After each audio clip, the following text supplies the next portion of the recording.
Hey, it's Beck. Let's talk about corrections. No, I don't mean like prison, like the Department of Corrections. I mean like when somebody says something and you need to correct it. My most recent example is that I had a friend I hadn't seen in a while try to compliment me by calling me tiny.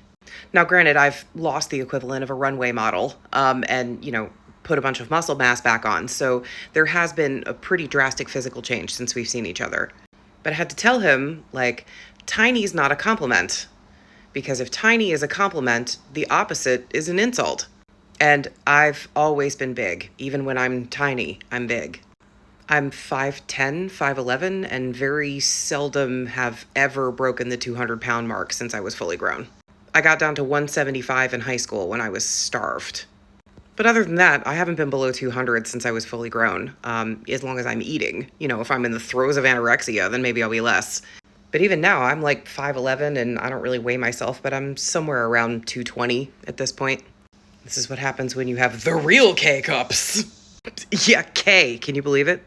Anyway, so I had to kind of, gently steer that because, I have to challenge fat phobia and I have to challenge sort of misogyny wherever I find it, or I'm not being a very good ally. So I simply said, size descriptors are just that. They're just descriptors. Like being tiny is not a goal. Being big is not a goal. They're just descriptors. And tiny is great and big is great. And I said, I'm big. I always been big. I always gonna be big. And it's hot too. And he, as I fully expected, was super cool about it. He was like, oh yeah, I hadn't really thought of it like that. Maybe I should think a little differently about how I compliment people.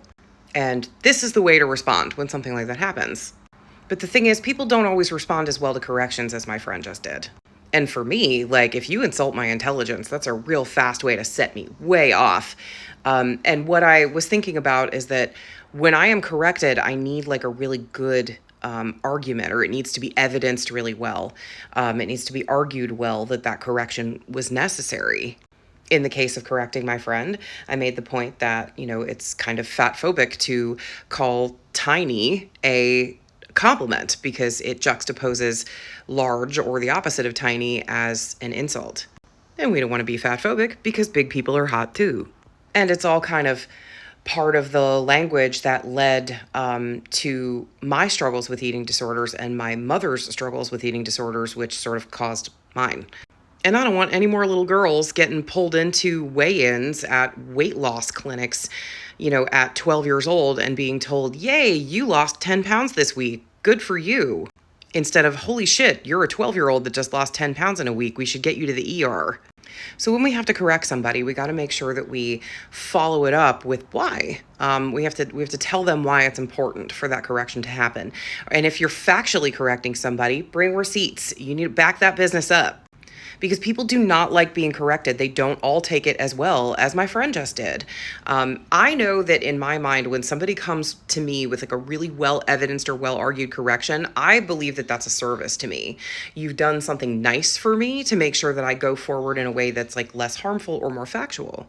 But that's me being spicy. Non-spicy people don't respond that way. So bring your receipts and pick your battles.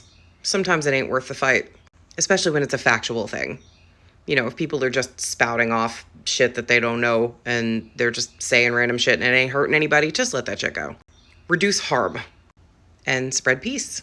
Stay safe out there, friends, and keep fighting the good fight.